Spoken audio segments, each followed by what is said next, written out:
I'm talking here with Victoria Lonker. She's the Verizon's Vice President of Global Products and Solutions for the Enterprise.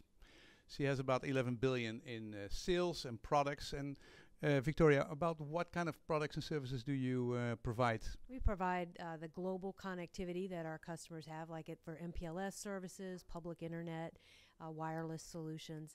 I also provide all of the managed services that they may need, managed firewalls, managed routers, so managed network and security services. And then we also provide the hardware that customers may use at the edge, as well as the installation services to support their requirements on their sites. Okay. So you're the interesting part. And apart from the connectivity, you're also doing the smart things, like the applications and the security and a lot of things going on that part. First about you. You were a mechanical engineer. How did you get into telecom? You know, I thought I was going to be a biomedical engineer and design machines for the body, but, you know, as a poor college student, I wanted a little money. So I said, well, I'll take this little job at the phone company and see what happens. Oh, yeah. That was Bell. Yes, it was. And the rest is history. But it's been an evolution, and I've been in various forms of the company, mergers and acquisitions, but still in the industry. And it's a wild ride because it's not the same type of solutions that we sold when I first started. So the business has continued to deliver, you know, things that we can't live without, like our mobile devices. Yeah, no, but you've done everything, right? You did sales, you did marketing, you did channel management, pricing, and so you went through to see a lot of the different parts of the company. And so why are you now in the enterprise and in this position? Well, you know, product management is the perfect opportunity to bring all those types of skills together. So being a fundamental engineer and technologist and then coupling that with some finance experience is really a place where in product you're responsible for a business case. You got to deliver a revenue to the business case, but you have to deliver innovation and you have to talk to customers and teach sales how to sell. So it's a wonderful place to bring all those types of disciplines together in one specialty. Yeah.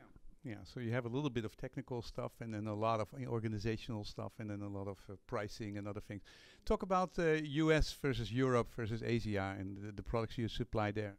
Well, you know, we find that in Europe in particular, our customers tend to adopt new services much more quickly. They did that with Ethernet. They followed that with broadband services, and we're finding the same is true for virtualized services. So European companies tend to buy managed services from companies like Verizon, and they're willing to sort of share in that control and visibility that they need to run their enterprises. Sometimes our U.S. companies tend to want to do it themselves, and then when they struggle, they come back and ask for help. So we're able to test new ideas and deliver innovation faster in the European market just because the marketplace is more amenable to that. Asia-Pac responds, but maybe not the first, certainly close to the end, but I think that will change, and we're starting to see those dynamics change in Asia-Pac in particular. So let's talk about Verizon for a second. I mean, huge company, hundreds of billions of dollars, the fantastic 4G network in America, and you got a new CEO. Who's that? A European? A little import from Sweden. So Hans Vestberg from Ericsson has joined us as our CEO. He was the first non-technical guy to be CEO of Ericsson, and now he basically got the trust of the American shareholders. Why is that? What kind of quality does he bring to the table which made him the top man? Well, you know, I don't know how the board made their decisions, but I know that, you know, the employee base views him as a visionary leader to try to drive us faster to change and to deliver solutions that matter to customers and businesses, and you know, to shake everybody does that. Well, what is so different and as a European? What did you change? What do you see as a change? Well, I think there has been, you know, the fact that it's sort of not invented here. So he doesn't necessarily come with the baggage of delivering on a company for a long time, which can be hard because, you know, it can be hard to break silos. So he's definitely breaking silos and having us think differently about how we bring solutions to the marketplace. And now I have to apologize because I had a technical problem.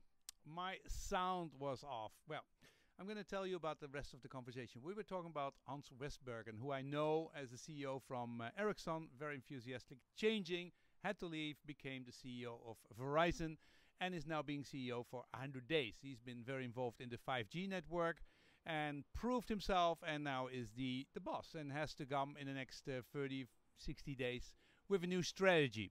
And we talked about how he was handling that and how he was changing and how he was reassigning the strategy of the company with the investment, etc. And Verizon is going to have some organizational change. They're going to have less people. They're going to have some very nice subsidiaries, so like Yahoo, who bought a company called Oath, who has very nice, interesting companies. But I thought one of the most interesting thing was talking about 5G, because 5G is going to eliminate the difference between wired and wireless. And Verizon has introduced 5G in about 5 different markets, and that will change also the business for the enterprise.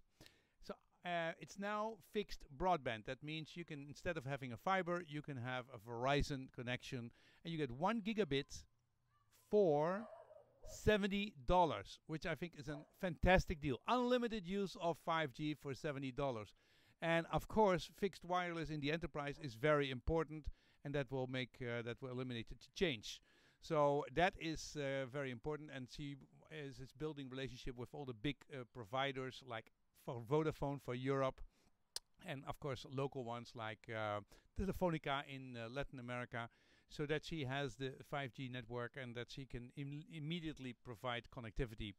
So connectivity is still 50% of the 11 billion euro, and the rest is made up of security and virtualization and other products. So that was a very interesting part of the conversation. We also talked about blockchain, and she's looking at the technology but struggling to see anything useful. She is integrating it with a number of examples, and like proving that all the machines are up and running and the log files are cannot be changed anymore. So that is also very important. So she is been in business now as in this role for 1 year. Worked at Bell companies for a long time. Comes out of the original the Bell companies, and then made the change to Verizon and has been working on that. So we also talked a little bit how it is as a woman to be part of the Verizon top 250 at the moment, if there were enough people, about the Me Too movement. Verizon has also always been very strong for women, although there could be more people on the top. And she definitely sees that there is some change in that arena, that people have to be a lot more careful, and that companies train all the other ones to make sure that the problems are avoided. So I'm really sorry that I missed that part of the interview, but I gave you at least a hint of that. Verizon is a company which works internationally for the enterprise. Internet of Things is becoming a lot more important. Security threats we discussed, and are becoming much more of a business, but also, of course, much more important. So, thank you very much for this interview, Victoria. I appreciate it a lot, and we'll hopefully see you back in Europe. And it might be also very interesting to have her in a panel or on a conference.